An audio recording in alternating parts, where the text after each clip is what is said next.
So hello everyone, welcome back to Zipf. It's me Anwar. So it's been a while actually.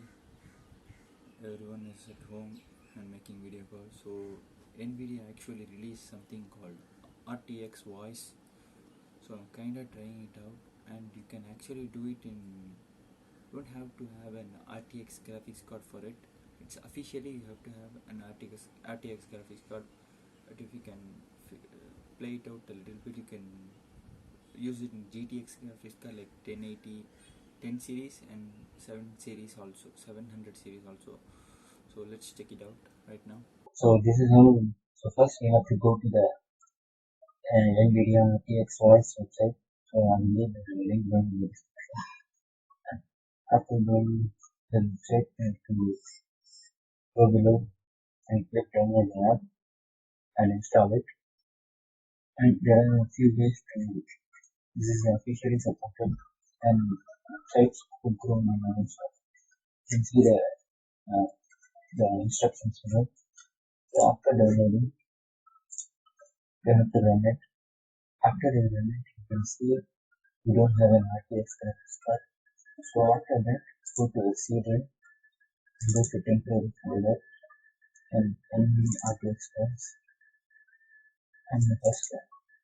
So in this folder, you have to open it as a file name. So for doing that, go to CMD and run as administrator. Yes, so run as administrator. So go to, so I will leave another link from which you will be able to run it. This is a foreign post from Group 3D. So copy this location and then paste it and run it. This will be open.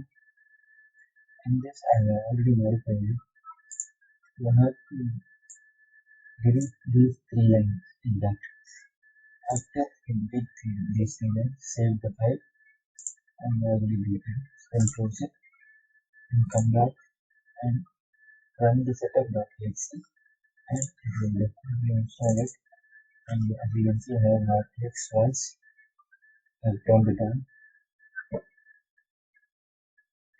Now it's working. So I will show you on the GTX graphics card.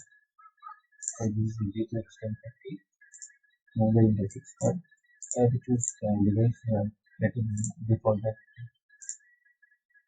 So this is how we can make it work in the GTX graphics card. Most of us know the GTX program. It can actually be useful. You can try it out with 700 series. 900 series will not work. Look at this point of actually there's a lot of comments. If you have any problem, you can fix it using this. So leave the link of the RTX website on this form. So that's all it is. Thank you for watching. Until next.